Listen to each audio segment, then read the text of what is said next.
तो माँ बगलामुखी कौन है, उनकी उत्पत्ति कैसे हुई? हमने दीक्षा नहीं है, हमारे कोई गुरु नहीं है, तो हम माँ के उन रूपों को याद कर सकते हैं, माँ के उन रूपों को चैंट कर सकते हैं, जिससे हमारे ग्रह भी बैलेंस होते हैं। जी, माँ के नाम का मतलब जो है वो क्या अपने आप में महत्व रखता है, उसका क्या मतलब माना जाता है? हरिद्रा यानी कि हल्दी पीले रंग होने के कारण इनका नाम माँ बगलामुखी। सब बंद दरवाजे अपने आप खुले क्योंकि शुरू हो मैम जाते हैं। मैं तो मैं ज़्यादा कुछ एक्सप्लेन नहीं कर सकती हूँ ज़्यादा कुछ। एक सिंपल भी अगर पूजा करना होता है तो माँ के दिव्य रूप दिखाई देते हैं। अगर हम माँ की आराधना पूजा करते हैं, साधारण तरीके से करते हैं, तो हमारा मंगल अच्छा होगा, हमारा बृहस्पति अच्छा होगा। तमाम प्रॉब्लम्स लाइफ में होती हैं, शादी में लेट हो जाता है, मांगलिक दोष के कारण तमाम परेशान हम होते हैं, तमाम भ्रांतियाँ ऐसी हैं कि हर कोई परेशान होता है। अगर हम माँ की आराधना करते हैं तो हमारे ये दो ग्रह बैलेंस होंगे और इनकी पूजा करने से ये दो ग्रह हमारे स्ट्रांग होंगे। माँ ही शक्ति है,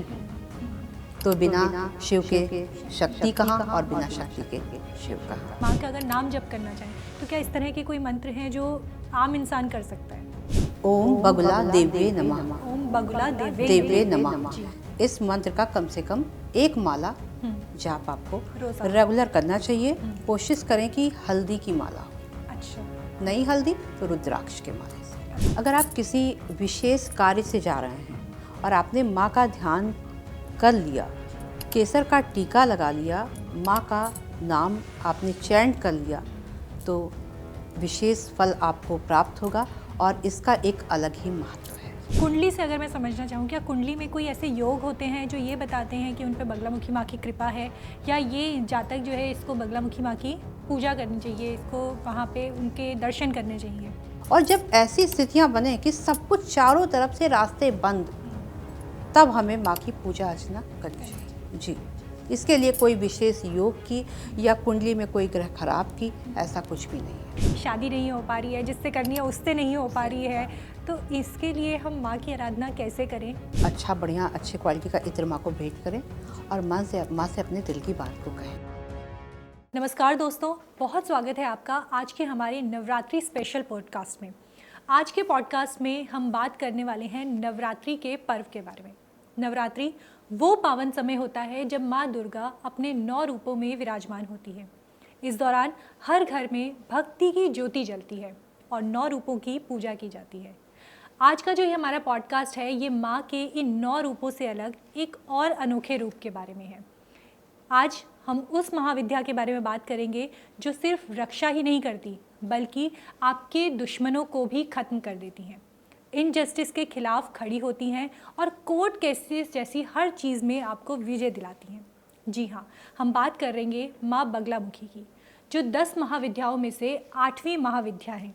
माना जाता है कि माँ बगलामुखी का नाम लेने से नकारात्मक ऊर्जा जो होती है वो शांत हो जाती है और उनके मंत्रों का जाप करने से दुश्मनों के सारे प्रयास विफल हो जाते हैं।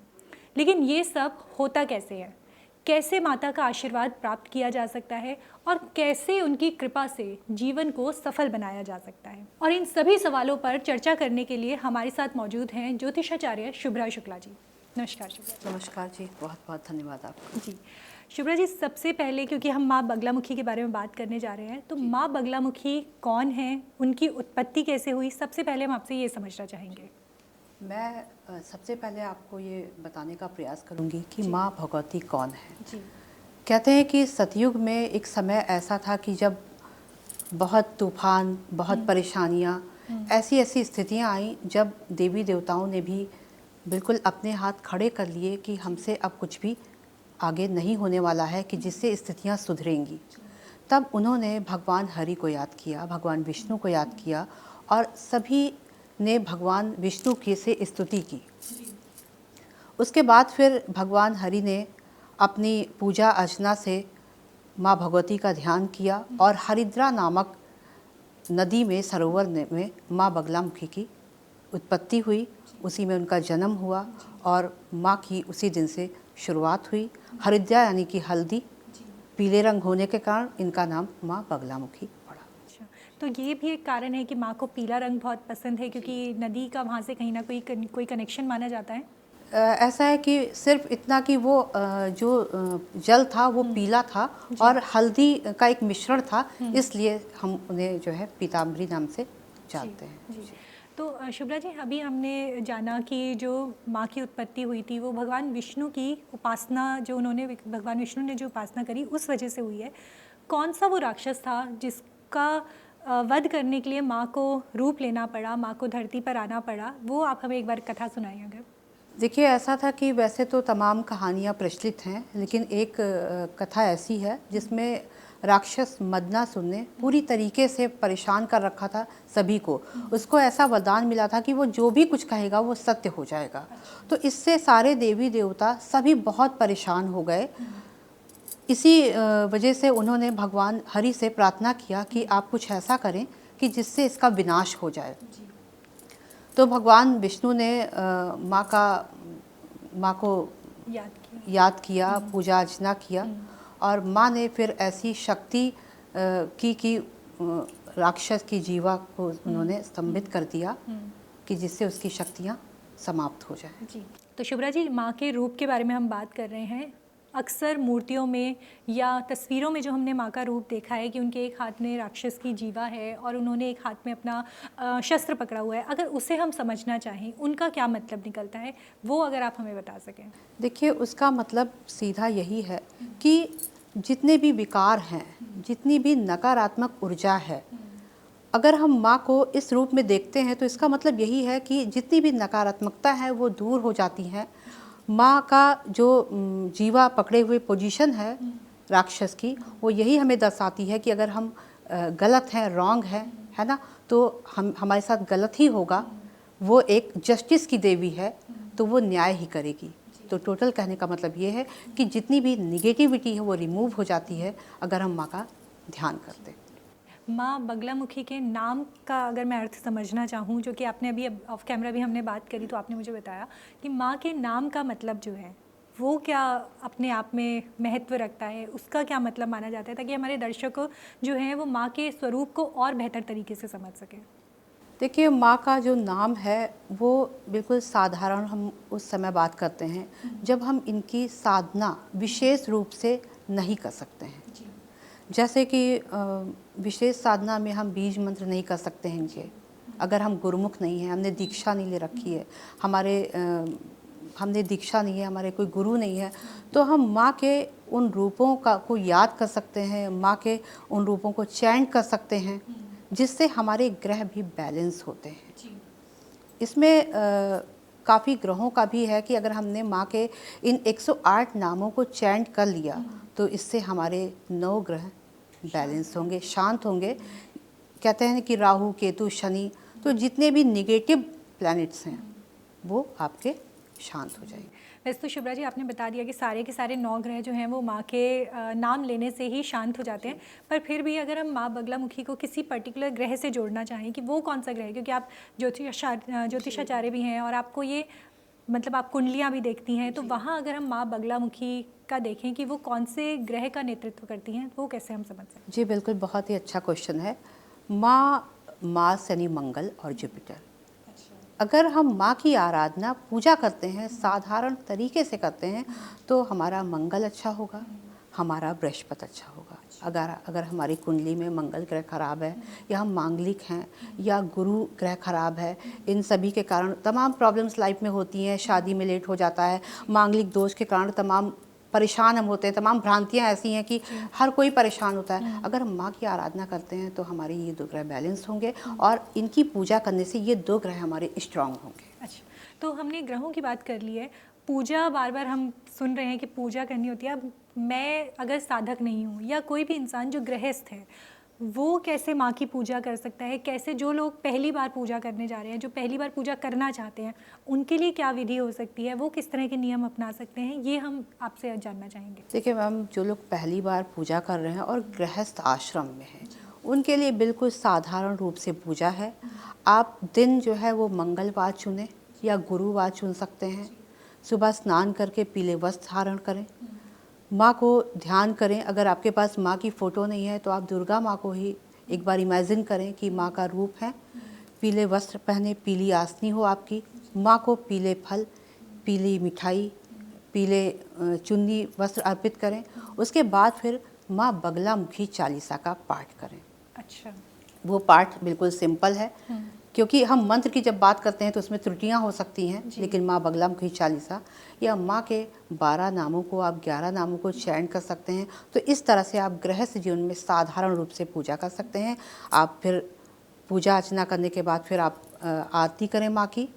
लेकिन जब शुरुआत आप करेंगे तो आप गणपति बप्पा और उसके बाद भगवान शिव की पूजा के साथ माँ की आराधना शुरू करेंगे, क्योंकि माँ ही शक्ति हैं। तो बिना शिव के शक्ति कहाँ और बिना शक्ति के शिव कहाँ। जी। तो पूजा कैसे करनी है हमने समझ लिया, लेकिन अगर पूजा से पहले, क्योंकि आप एक दुर्गा की एक फॉर्म का पूजा करने जा रहे हैं, एक महाविद्या की पूजा करने आप जा रहे हैं, तो संकल्प इसमें बहुत ज़रूरी हो जाता है। संकल्प लेने का भी कोई नियम होता है? जैसे मान लीजिए कि मैं ऑफिस जाती हूँ, रोज़ ऑफिस आना है, या वो लोग जो नॉर्मल एक रूटीन लाइफ में बंधे हुए हैं वो बहुत लंबी पूजा नहीं कर सकते, तो वहाँ पर संकल्प कैसे लिया जा सकता है, वहाँ पर पूजा कैसे शुरू की जा सकती है?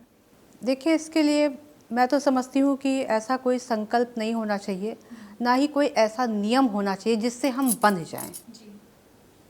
आप जब शुरू करें तो हाथ में थोड़ा सा जल लें, फूल लें, अक्षत लें, थोड़ी सी हल्दी लें, केसर लें और मन में ही ध्यान करें कि माँ, मैं आपकी पूजा, आपका व्रत करना चाहता हूँ, लेकिन मैं ये नहीं कह सकती हूँ या कह सकता हूँ कि मैं इतने दिन तक, इतने समय तक कंटिन्यू कर सकता हूँ।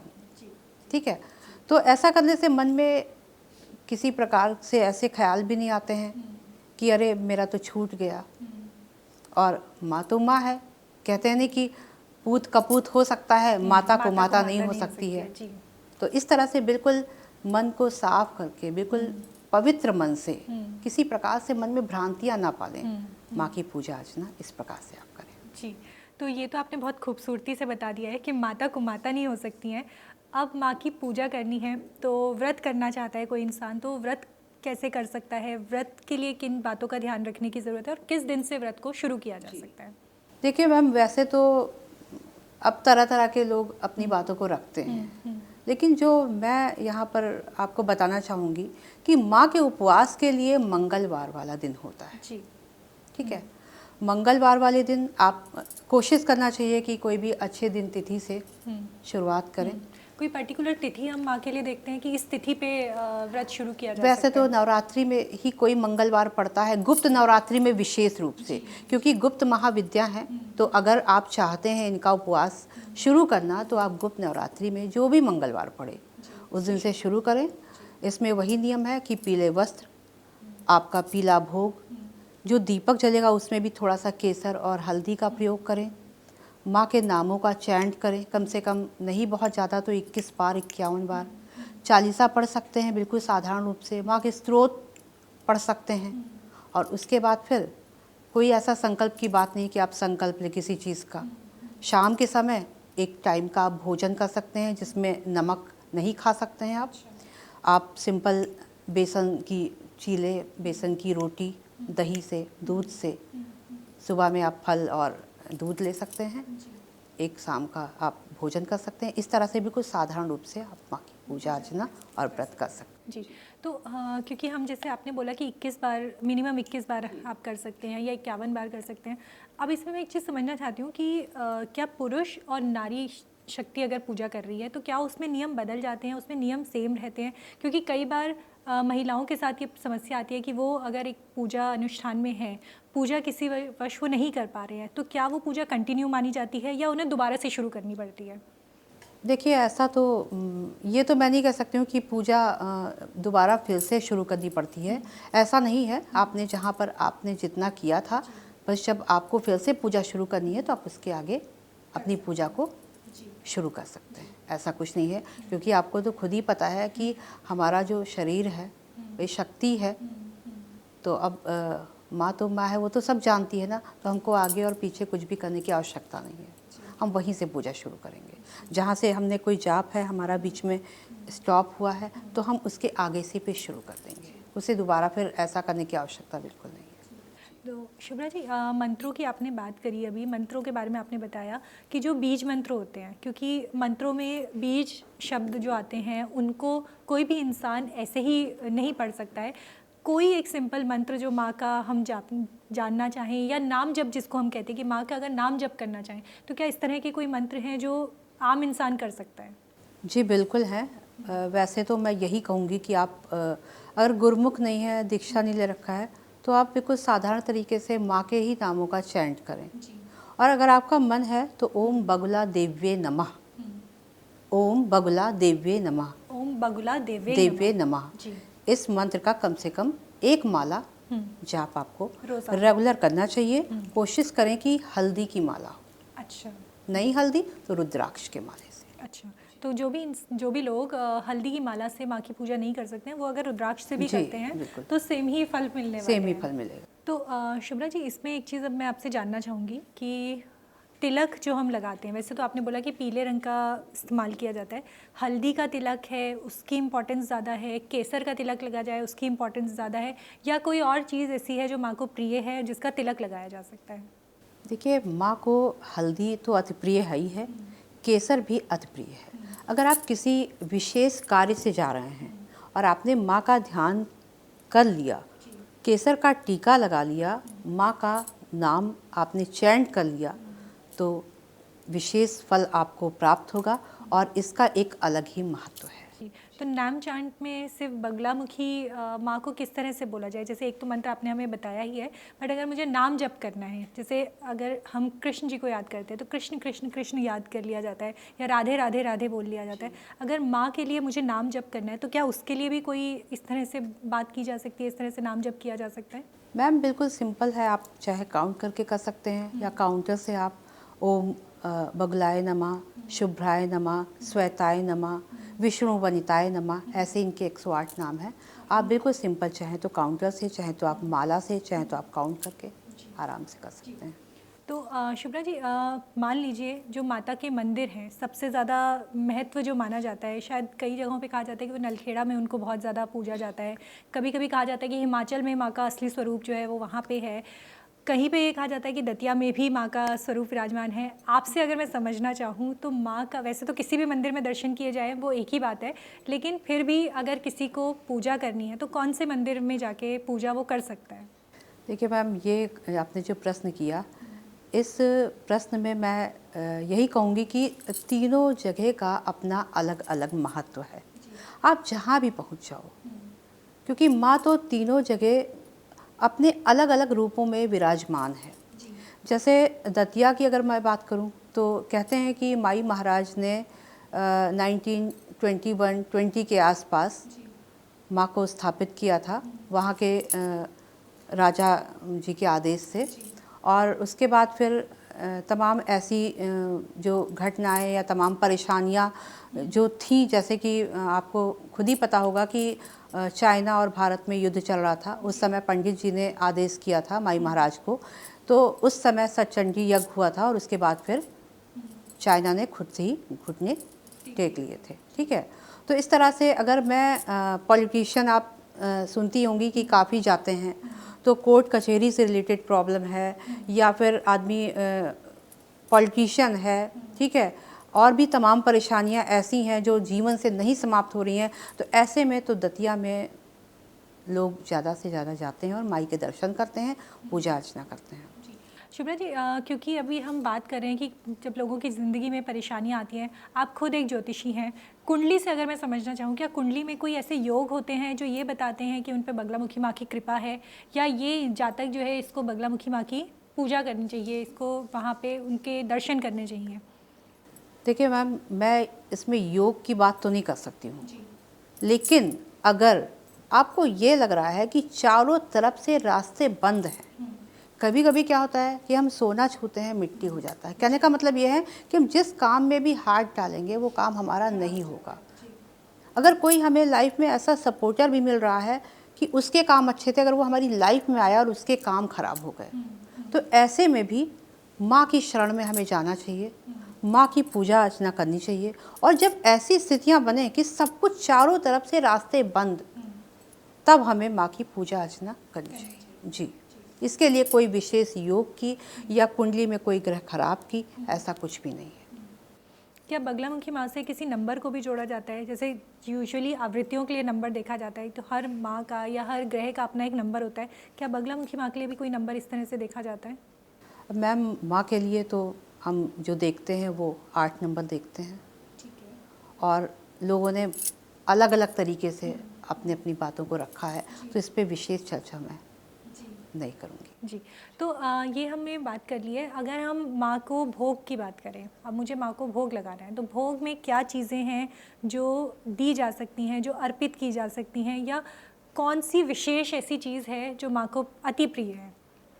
माँ को मखाने की खीर जिसमें केसर पड़ा हो, जितने भी मेवे हैं, मेवे की खीर अति प्रिय है। साथ ही साथ इनको बेसन से बनी मिठाई, बेसन का हलवा है, बेसन का लड्डू है, बेसन की कोई भी मिठाई माँ को अति प्रिय है। अगर आपने माँ के भोग में बेसन का लड्डू, बेसन का हलवा, मखाने की खीर जिसमें केसर युक्त है, आपने भोग लगाया, तो माँ विशेष रूप से प्रसन्न होती है। जी शिमला जी, कौन सी ऐसी चीज़ें हैं जिनकी समस्याएं आने पर हमें माँ की पूजा कर सकते हैं? जैसे हमने देखा है कि अक्सर लोग ये बोलते हैं कि नकारात्मक ऊर्जाएं जब आपको घेर लेती है, मेंटल स्ट्रेस आपको घेर लेता है, डिप्रेशन जैसी प्रॉब्लम्स आपके सामने आ रही है, या फिर कोर्ट कचहरी जैसी चीज़ें हैं, इस तरह की प्रॉब्लम्स हमने अक्सर सुनी है। माँ के पास लोग जाके इन पर बात करते हैं।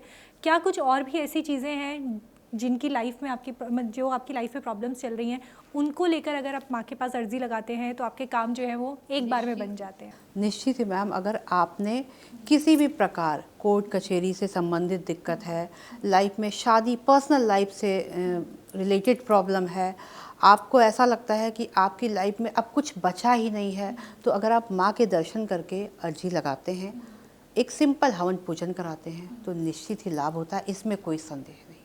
तो क्या गृहस्थ लोग भी हवन जो है करवा सकते हैं? मतलब जो बिल्कुल आराम गृहस्थ से करा आश्रम में जो सकते लोग हैं, रहते करा सकते हैं। वो खुद कर नहीं सकते हैं। अच्छा, खुद नहीं किया खुद नहीं किया जाता है, क्योंकि इसमें एक नियम है, बिना आप दीक्षा लिए खुद से ही माँ की पूजा अर्चना नहीं कर सकते हैं। आप हवन करा सकते हैं, आप हवन में बैठ सकते हैं।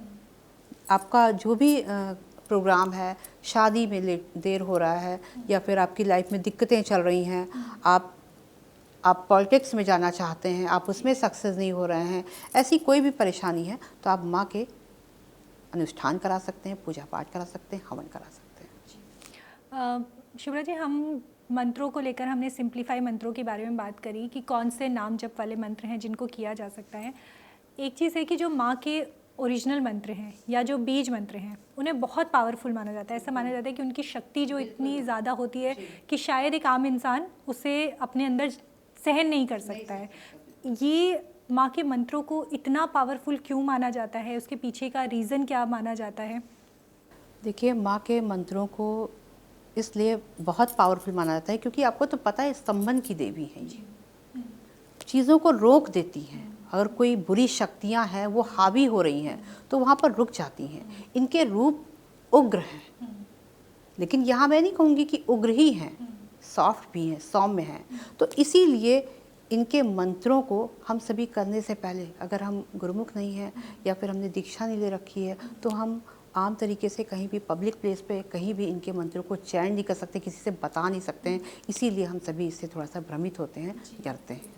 तो जैसे जो आपने हमें सिंपल मंत्र बताए, नाम जब बताए, जैसे आपने हमें बोला ओम बगलाय नमः है, इसे अगर मैं जपना चाहूँ या अगर मानसिक तौर पर इंसान करना चाहे कि भाई आप चलिए ऑफिस में काम करते करते जप रहे हैं या रास्ते में जप रहे हैं, तो क्या इस तरह बिल्कुल आराम से मैम करें, कोई दिक्कत नहीं है। आप मानसिक जाप करें, आप ऑफिस में फ्री हैं तो कर लें, आप कहीं ट्रेवल कर रहे हैं, आपके पास टाइम है तो आप कर लें। और इनके लिए हमें किसी माला या उसकी ज़रूरत नहीं है, आप इसे नॉर्मल आप बिल्कुल आराम से, आप अगर आपका मन है तो आप काउंट कर लें, उस तरह से भी आराम से किया जा सकता है। बिल्कुल।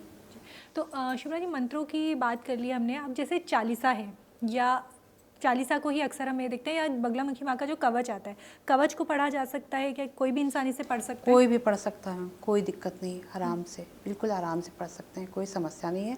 लेकिन मैं यही हमेशा कहती हूँ कि कोशिश करें कि माँ के नाम और चालीसा। अगर मैं मान लीजिए कुछ लोग होते हैं जैसे उच्चारण का बहुत प्रॉब्लम रहता है कि भाई हमें नहीं पता संस्कृत के शब्दों को कैसे पढ़ना है या कौन से शब्द को कैसे विच्छेद करके पढ़ना है, कैसे इकट्ठा करके पढ़ना है। अगर ये नहीं पता है तो क्या सुनने से भी उतने ही फल मिलते हैं? बिल्कुल मैम, सुनने से उतने ही फल मिलते हैं और ज़्यादा ही मिलते हैं। अगर आप बार बार सुन रहे हैं, कम से कम आपने 11 बार सुन लिया, 21 बार सुन लिया, आपके पास टाइम 51 बार, तो बिल्कुल वो ऊर्जा आपकी पूरी बॉडी में पहुंचेगी और आपके चक्रास एक्टिव हो जाएंगे। कहते नहीं कि हमारे 7 चक्रा, हमारा ऑरा अच्छा हो जाता है। माँ का वो दिव्य रूप है कि सुनने से ही वो दिव्यता हमें मिलनी शुरू हो जाती है।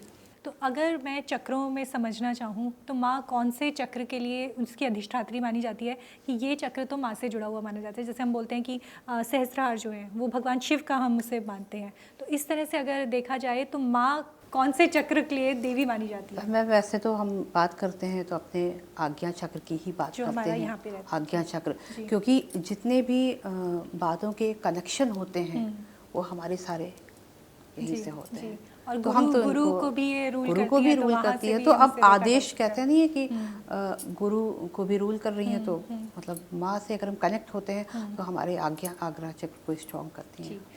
शुभ्रा जी, एक चीज़, क्योंकि आप ज्योतिषी भी हैं, एक चीज़ मैं इसमें आपसे समझना चाहूँगी। जैसे हम बार बार सुनते हैं कि गुरु होना चाहिए, गुरु बनना चाहिए।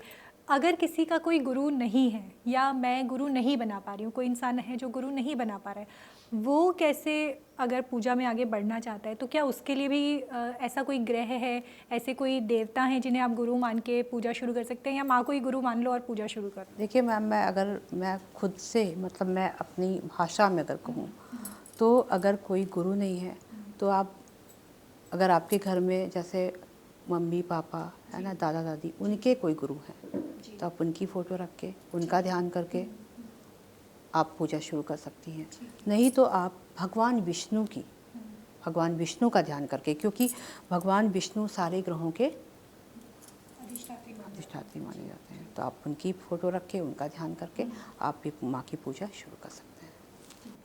तो शुभ्रा जी, अगर मैं ये समझना चाहूँ, जैसे नौकरी को लेकर अक्सर प्रॉब्लम्स देखी जाती हैं कि वर्क प्लेस पे आपके प्रॉब्लम चल रही है, नौकरी नहीं मिल पा रही है, बच्चे पढ़ाई करके बैठे हैं, उन्होंने अपनी पढ़ाइयाँ पूरी कर लिया, लेकिन अब रिसेशन ऐसा है कि नौकरियाँ नहीं मिल पा रही हैं। ऐसे में माँ की पूजा आराधना किस तरह से की जाए कि माँ की कृपा उन्हें प्राप्त हो सके? देखिए मैम, इसके लिए तो मैं हमेशा बताती रहती हूँ। एक है माँ का सफला मंत्र, स्पेशली स्टूडेंट्स के लिए है, वो अभी मुझे याद आया।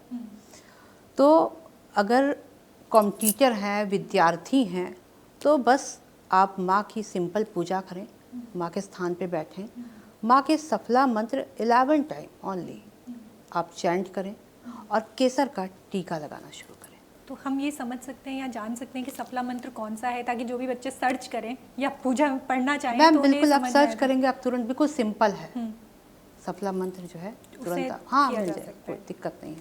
ठीक, तो ये हमने एजुकेशन के बारे में बात कर लिया। जो लोग जिनका बिज़नेस ठप पड़ गया, या कई बार ऐसा होता है कि बिज़नेस चल रहा है, अच्छा चल रहा था, अचानक से कुछ चीज़ें ऐसी हुई, जो ज्योतिष में तो हम बहुत ज़्यादा देखते हैं कि कुछ ना कुछ ग्रहों की स्थिति ऐसी बनती है कि आपको नुकसान होने शुरू हो जाते हैं, आप बिल्कुल बैंकक्रप्ट हो जाते हैं। ऐसे केसेस में माँ की आराधना कैसे की जाए, माँ को भोग क्या अर्पण किया जाए, या कौन से मंत्रों का जाप किया जाए कि माँ की कृपा वापस से मिल जाए और बिज़नेस जो है वो वापस से चलना शुरू हो जाए? ऐसे में जितने भी बिजनेस से रिलेटेड लोग हैं, उनको सिर्फ और सिर्फ नहाने के पानी में थोड़ा सा केसर का प्रयोग करना चाहिए। दिन मंगलवार से शुरू करें या बृहस्पतिवार से शुरू करें, केसर का ही टीका लगाएं और माँ के चालीसा का पाठ करें। और ये 40 दिन करके देखें, उनकी लाइफ में कहते नहीं कि अचानक ही ग्रोथ आनी शुरू हो जाए, अचानक ही ग्रोथ आनी शुरू हो जाए। बस ये है कि चालीसा पढ़ लो, 40 दिन कर लो और केसर का तिलक, और कोशिश करें कि जिस दिन से पूजा पाठ शुरू करें तो अपने शर्ट है, टी शर्ट है, कुर्ते हैं, येलो रंग के रखें। वो येलो रंग का पहनना है, तो बस येलो रंग को पकड़ के रखना है, बिल्कुल पकड़ के रखना है, बिल्कुल बिल्कुल जी। तो ये जो हमने अभी जाना है कि बिजनेस में लोगों के लिए समझा है, बिजनेस जो लोग शुरू करना चाहते हैं, क्या उन्हें भी सेम चीज़ें फॉलो करने की ज़रूरत है या उन्हें अलग नियमों को पालन करना है? नहीं मैम, कोई अलग नियम नहीं है। अब बस 2 ही चीज़ मैं हमेशा कहती हूँ सिंपल और ग्रह जीवन के लिए, कि आप माँ की चालीसा करिए, माँ के नामों को चैंट करिए। जो लोग सफल होना चाहते हैं वो माँ के सफला मंत्र का जाप करें। नियम में कुछ चीज़ें हैं, जैसे केसर है आप पकड़ के रखो, जैसे आपने ना कहा कि पीले रंग के कपड़े, पीली चीज़ें माँ को अति प्रिय हैं। आपने कुछ नहीं करना, मान लीजिए आपने पूजा भी आप नहीं, तो आप कोशिश करो कि मंदिर कहीं आप गए हैं, वहाँ पीले रंग की मिठाई है, पीले फल हैं, गुप्त रूप से रख के आप चुपचाप माँ का ध्यान करके चले हो। शुभ्रा जी, अब मैं आपसे आगे जानना चाहूँगी, क्योंकि यंगस्टर्स जो हैं रिलेशनशिप्स को लेकर अक्सर बहुत ज़्यादा परेशान देखे जाते हैं, रिलेशनशिप्स में इशू बहुत ज़्यादा देखे जाते हैं। शादी नहीं हो रही, ये आपने, आई एम श्योर ज्योतिष में आपने भी बहुत बार इन सवालों का जवाब दिया होगा कि शादी नहीं हो पा रही है, जिससे करनी है उससे नहीं हो पा रही है। तो इसके लिए हम माँ की आराधना कैसे करें कि जिन लोगों की शादियाँ नहीं हो पा रही हैं, या वो लोग जो शादी पेरेंट्स नहीं मान रहे हैं, लव मैरिज करना चाहते हैं, वो नहीं हो पा रही है, या शादी में डिले होता जा रहा है, वो कैसे माँ की पूजा करें? देखिए ऐसे लोग मैंने इसके पहले भी बताया है कि मंगलवार या बृहस्पतिवार वाला दिन डिसाइड करें, विधि विधान से, जैसे मैंने पूजा बताया है वैसे सिंपल पूजा करें, और माँ को किसी भी मंदिर में, आप ऐसा नहीं कि आप माँ पीताम्बरा का ही मंदिर आप जाके भेंट करें, इत्र अच्छा बढ़िया अच्छे क्वालिटी का इत्र माँ को भेंट करें, और माँ से अपने दिल की बात को कहें। तो इससे अगर आपकी लव से रिलेटेड प्रॉब्लम कोई है, आप लव मैरिज करना चाहते हैं, तो इसमें सफलता देखा। और ये बस एक बार मंदिर जाके हो जाएगा, या इसके लिए भी कोई नहीं, नंबर हमें इसके देखना लिए होता तो है है कि कम से कम आप नहीं बहुत ज़्यादा तो 11 आपने 11 मंगलवार लिया या 11 बृहस्पतिवार लिया, कम से कम 11 तो आपको करना ही करना। जी। और वो लोग जो शादी होने के बाद किसी न किसी तरह की मैरिटल प्रॉब्लम्स से जूझ रहे हैं, अक्सर देखा गया है कि आप लोगों के रिश्ते जो हैं वो एक लंबे समय के बाद टूट जाते हैं। जो लोग रिश्ते को निभाना चाहते हैं पर रिश्ते में समस्याएं ऐसी बन गई हैं कि उसको निभाया नहीं जा पा रहा है, वो लोग कैसे माँ की उपासना करें? देखिए मैम, ऐसे लोगों को तो बस माँ से ध्यान करना चाहिए, उनसे अर्जी लगा देनी चाहिए।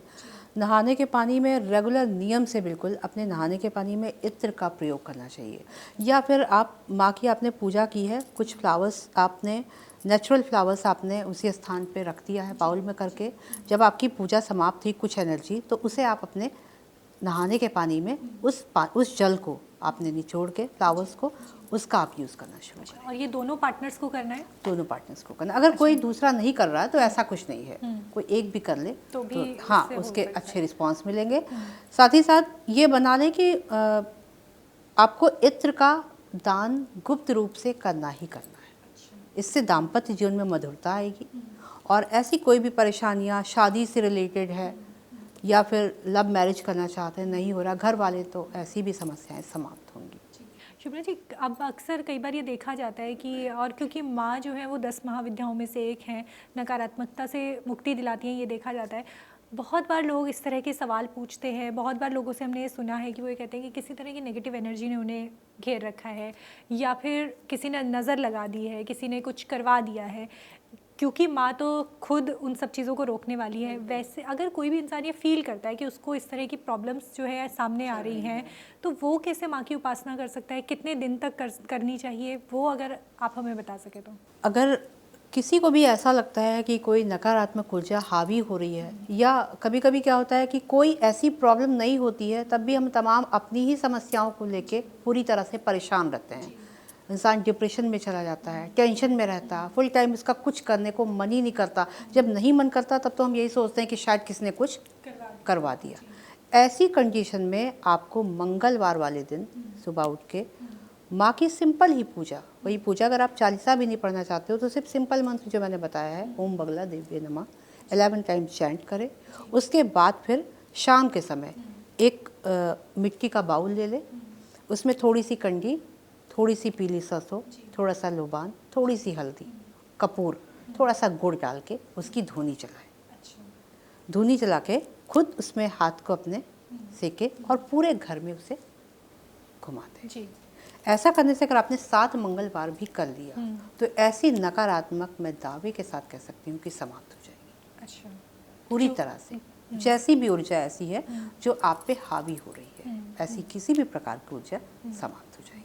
तो हेल्थ को लेकर भी जो लोग पूछते हैं कि भाई स्वास्थ्य जो है काफ़ी टाइम से बिगड़ा हुआ है, स्वास्थ्य में सुधार नहीं हो पा रहा है, हम तो बहुत कोशिश कर रहे हैं, डॉक्टर्स को भी दिखा लिया है, कुछ सुधार नहीं हो पा रहा है, ऐसे में माँ को किस तरह से उन पूज सकते हैं, कैसे उनकी कृपा प्राप्त कर सकते हैं? क्योंकि अक्सर लोग जो है स्वास्थ्य को लेकर बहुत परेशान रहते हैं, कुछ ना कुछ परेशानियाँ लगी रहती है, तो वहाँ पे किस तरह से माँ को पूजा जाए? देखिए, ऐसे तो बहुत ही सुंदर सा उपाय मैं आपको बता रही हूँ कि आपको पूजा वाले स्थान पे एक ग्लास पानी या एक किसी भी बाउल में आपको पानी रखना है। उसमें आपको 7 लौंग डाल देनी है, ठीक। फिर आपने चालीसा पढ़ा, पाठ पढ़ा, माँ का स्तोत्र पढ़ा, समापन जब आपका समापन हुआ तो उसमें 2 बार फूंके लगा देनी है और फिर आप उस व्यक्ति को पिलाइए उस पानी को जो व्यक्ति बीमार है, परेशान है। ऐसा अगर आपने 40 दिन भी कर लिया तो फ़र्क दिखाई देगा। बाकी धूनी को तो साथ में इंक्लूड रखिए। धूनी अगर आपने किया तो ये दोनों चीज़ें अगर आपने मिला के किया तो जीवन में निखार आएगा। अगर दवाइयाँ नहीं लग रही हैं तो दवाइयाँ लगने लगेगी और आपका जीवन सुखमय हो जाएगा। तो ये हमने समझ किया कि हेल्थ के लिए क्या करना है, नकारात्मक शक्तियों से अगर मुक्ति चाहिए तो क्या करना है। माँ के स्वरूप को, क्योंकि इतनी दिव्यता है उसमें, इतनी खूबसूरती है उसमें, इसमें एक चीज़ समझना चाहूँगी, क्योंकि अक्सर क्या, वैसे तो महाविद्या हैं तो कहीं ना कहीं उन्हें तंत्र शक्ति की देवी भी कहा जाता है। सात्विक तरीके से अगर मैं माँ को समझना चाहूँ, सात्विक फॉर्म में मैं माँ को समझना चाहूँ, क्योंकि घर है, घर में आप उस तरह से उनको स्थापित नहीं कर सकते हैं जैसे मंदिर में उन्हें स्थापित किया जाता है या फिर जैसे उनकी पूजा की जाती है, वो घर में उतनी पॉसिबल नहीं है। ये चीज़ अगर हम ये डिफरेंस समझ सकें कि सात्विक फॉर्म में माँ को कैसे पूजा जा सकता है, माँ को कैसे समझा जा सकता है। देखिए, अगर हम सात्विक फॉर्म की बात करते हैं तो माँ की स्टैचू, मूर्ति नहीं रखनी चाहिए। मूर्ति नहीं रखनी चाहिए। मैंने बहुत लोगों को देखा है कि मूर्ति रखते हैं, क्योंकि जब हम मूर्ति रखते हैं तो फिर कहते नहीं कि सजीव, जी प्राण प्रतिष्ठा उसमें है ना, वो आपको करानी पड़ेगी। नहीं भी करानी पड़ेगी तो भी वो सजीव मानी जाती है। अच्छा, ठीक। इसलिए अगर हमें सात्विक तरीके से माँ को अपने घर में विराजमान करना है तो फोटो माँ की रखिए। अच्छा, अच्छे ढंग से उन्हें आप पीले रंग के चुन्नी से कवर करिए, फोटो रखिए और साधारण ही ऐसे ही पूजा करिए जैसे मैंने बताया है जी। स्टैचू बिल्कुल ना रखें। अच्छा जी। कई जगहों पे बोला जाता है कि जैसे माँ के चरणों को, जो चरण की फॉर्म में माँ के आते हैं, क्या उन्हें भी घर में नहीं रखना चाहिए? उनकी भी पूजा नहीं की जा सकती है या उनको पूजा जा सकता है और उसके बेसिक नियम फॉलो किए जा सकते हैं? मैम, मैं तो यही कहना चाहूँगी कि आप बिल्कुल सिंपल ही फ़ोटो ही रखें। चरणों को भी या स्टैचू को भी अवॉइड करना चाहिए। जी बिल्कुल, क्योंकि वो जो नियम है ना, फिर वो थोड़ा लंबे नियम हो जाएंगे, फिर इसको फॉलो करना मुश्किल हो जाएगा। और गृहस्थ जीवन में एक नहीं, ऐसी बहुत ढेर सारी दिक्कतें होती हैं जिनमें हम कहीं ना कहीं बैक होते हैं कि हमसे नहीं होगा। जी, तो बचना चाहिए।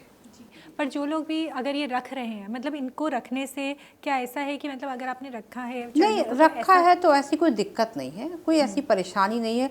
और वैसे भी भ्रांतियां तो बहुत हैं जी। अब मैं अगर भ्रांतियों की बात करूं तो बहुत हैं। माँ के रूपों को लेके देख लीजिए, कितने लोग ऐसे मिलेंगे आपको जो कहेंगे कि उग्र है ना, इनकी पूजा करने से बचना चाहिए। आपको ऐसे बहुत लोग मिल जाएंगे जो इस विषय को लेके काफ़ी भ्रमित कर देते हैं, डर की स्थितियां पैदा कर देते हैं कि अरे नहीं, पूजा मत करिए, इनकी पूजा से बचना चाहिए। लेकिन मैं तो ऐसा कभी नहीं कहूँगी। मैंने इससे पहले भी रिपीट किया कि पूत कपूत हो सकता है, माता को माता नहीं हो सकती है।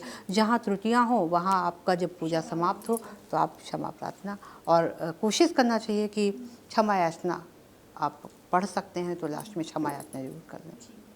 तो जैसे हम अगर माँ की मूर्ति, तो अगर आपने अभी मना किया है कि घर में नहीं रखनी चाहिए, पर अगर माँ की फ़ोटो भी घर पे रखी है, उसको येलो चुनरी से रखा हुआ है, उसके बाद जो एक पूजा के लिए जो आप चीज़ें अर्पण करते हैं, सामग्री लगाते हैं, तिलक जो है माँ को सेम तिलक केसर का ही लगाया केसर का लगाएंगे, हल्दी मिक्स कर लेंगे उसमें, रोली भी चाहे तो आप मिक्स कर लें।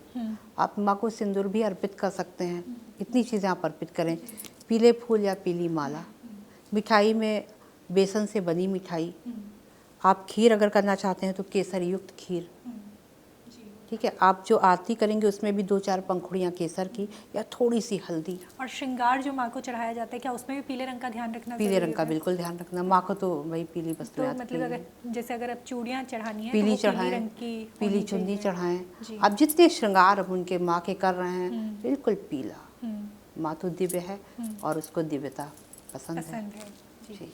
तो माँ के स्वरूप को ये हमने अभी यहाँ पे समझा है, घर में कैसे रखना चाहिए, घर में कैसे पूजा करनी चाहिए। एक चीज़, क्योंकि घर में रहने के बाद जो सबसे बड़ी प्रॉब्लम देखी जाती है वो ये होता है कि गृहस्थ आश्रम में कहीं ना कहीं आप ब्रह्मचर्य का पालन नहीं कर पाते हैं। वहाँ पे अगर आप पूजा अर्चना कर रहे हैं तो क्या उस तरह के नियमों को देखना, स्पेशली जब आप किसी अनुष्ठान में हैं, स्पेशली जब आप 21 दिन की पूजा में बैठे हैं, 21 दिन की साधना में बैठे हैं, 51 दिन की साधना में बैठे हैं, जो आपने भी अभी बताया कि उससे करना चाहिए, वहाँ पे क्या ये नियम मानना या इन नियमों के लिए बाध्य होना ज़रूरी हो जाता है? नहीं मैम, अब जैसे जो गृहस्थ जीवन में उनके लिए कोई ऐसे नियम नहीं है। आपने कोई अनुष्ठान कर रखा है, जैसे अभी माँ के दिन शुरू हो रहे हैं, नवरात्रि पर्व शुरू हो रहा है, तो ऐसे दिनों में ब्रह्मचर्य, हाँ जी बिल्कुल। तो अगर कोई अनुष्ठान माना है स्पेसिफिकली, हाँ, तब आपको करना है, या अगर फॉलो करना है, फास्ट रख रहा है, कोई व्रत रख रहा है, तो व्रत के दिनों में जितने भी मंगलवार आपने बोला है, जितने भी बृहस्पतिवार आपने बोला है, उनको आपको बिल्कुल फॉलो करना होगा जी। तो शुभ्रा जी, हमने अभी माँ के कौन से स्वरूप से हमें किस तरह के बेनिफिट मिल सकते हैं ये हमने समझा है, कुंडली में किस तरह की चीज़ें दिखाती हैं वो हमने समझा है। आम जीवन में अगर मैं आपसे समझना चाहूँ कि ऐसे कौन से संकेत हैं जो ये दिखाते हैं कि माँ की कृपा आपके ऊपर आ रही है, या कौन सी ऐसी चीज़ें हैं जो ये बताती है कि शायद अब आपको माँ की पूजा की तरफ बढ़ना चाहिए, या शायद अब वो समय आ गया है कि आपको माँ के इस स्वरूप की पूजा करनी चाहिए? क्या ऐसे कोई संकेत यूजुअल लाइफ में देखे जाते हैं? अब कृपा की तो बात मैम मैं अगर करूं तो अब जैसे आपकी लाइफ में कुछ भी अच्छा नहीं था, आपकी मुलाकात किसी ऐसे व्यक्ति से हो गई जिससे जीवन आपका बदल गया जी। तो माँ की विशेष कृपा है। कभी कभी आपने देखा है कि कोई छोटा सा नेता ऐसे ही कि कभी छोटा सा इलेक्शन लड़ा और वो छोटे छोटे काम कर रहा है, उसके पास उतने पैसे नहीं है कि वो बड़े प्लेटफॉर्म पे आ सकता है, लेकिन किसी व्यक्ति से मुलाकात हुई, उसने कहा कि तुम करो, मैं सपोर्ट करूँगा। पैसे उसने खर्च किए, पूरा सपोर्ट और उसने लगाया, और आने वाले समय में वो टॉप 10 पे चल रहा है। तो ये महामाई की विशेष कृपा है। और हम बात करें कि हमको किस कंडीशन में माँ की शरण में जाना चाहिए, हमें कब ऐसा महसूस हो या कैसे, इस विषय पर अगर हम बात करें तो जब भी हमें लगे कि कुछ तो दिक्कतें ऐसी हैं कि हम मेहनत कर रहे हैं, उसके अच्छे रिजल्ट नहीं आ रहे हैं, लोग बेवजह ही हमें बुरा भला कह रहे हैं। कभी कभी क्या होता है कि बंदा बहुत अच्छा होता है तब भी लोग उस पर उंगलियां उठाते हैं, ठीक। कभी कभी अच्छे लोगों के साथ ऐसा महसूस होता है कि वो तो अच्छा है, फिर बुरा क्यों हो रहा है, फिर हमारा मन यही बार बार करता है कि भाई ऐसा हो क्यों रहा है, हमने तो किसी के साथ बुरा नहीं किया। तब माँ की शरण में जाना चाहिए। अगर आपने ऐसा महसूस किया कि आपके साथ हर कोई बुरा ही कर रहा है, आपने किसी के साथ बुरा नहीं किया, तब आपको माँ की शरण में जाना चाहिए। संकेत तो वही है कि आप साधारण दिन को जी रहे थे, सडन ही कोई ऐसा व्यक्ति मिला जिसने आपकी लाइफ को चेंज कर दिया। फिर हम कहते हैं कि भाई अभी तो मैंने 2 महीने पहले देखा और आज सब बदल गया। तो महामाई की तो विशेष कृपा है।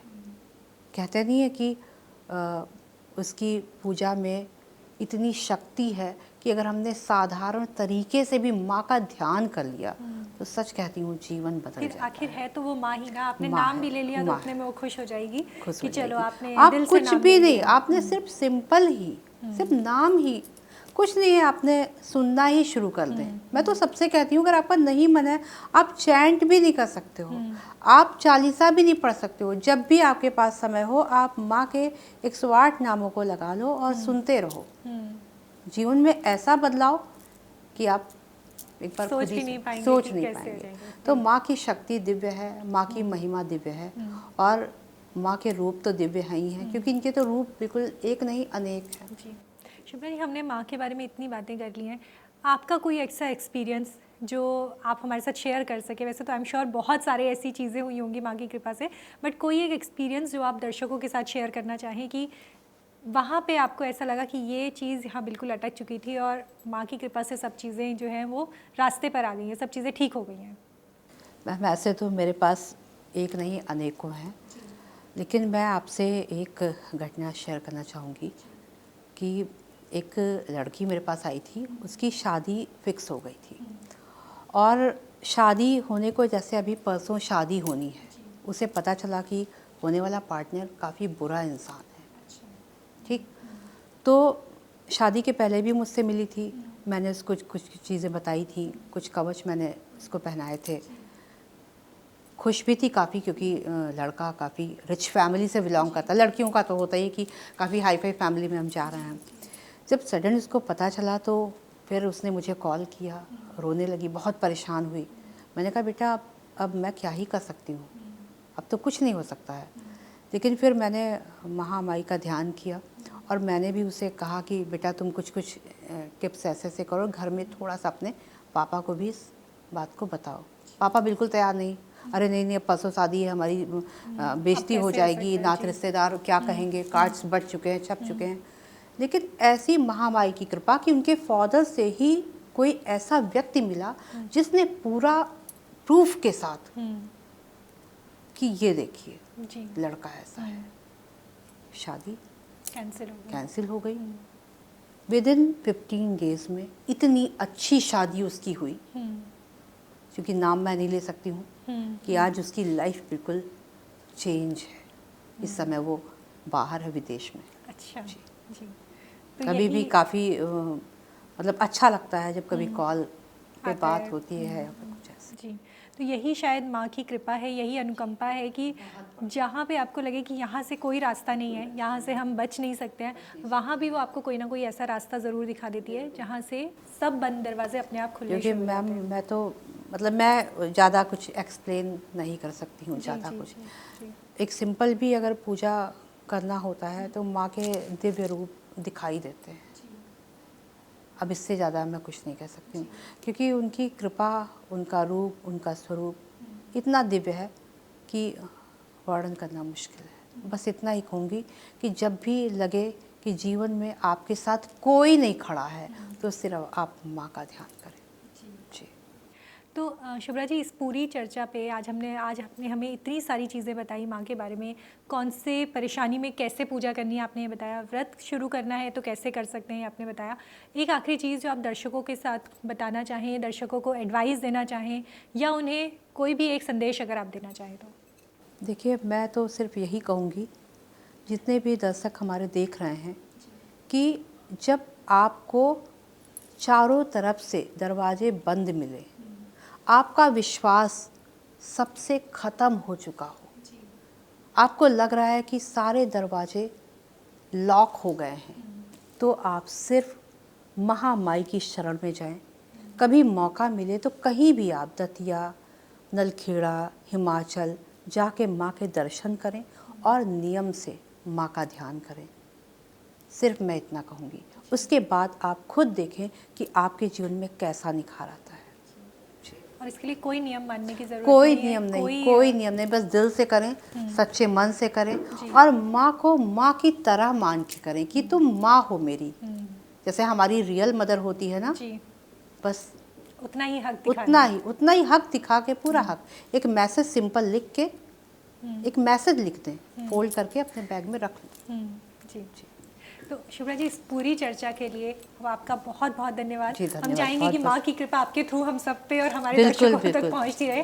जय माता दी। जय माता दी। इसी प्रकार की वीडियोस देखने के लिए हमें सब्सक्राइब करना ना भूलें और एस्ट्रोलॉजी से जुड़ी लेटेस्ट जानकारी के लिए डाउनलोड करें माई ज्योतिष ऐप।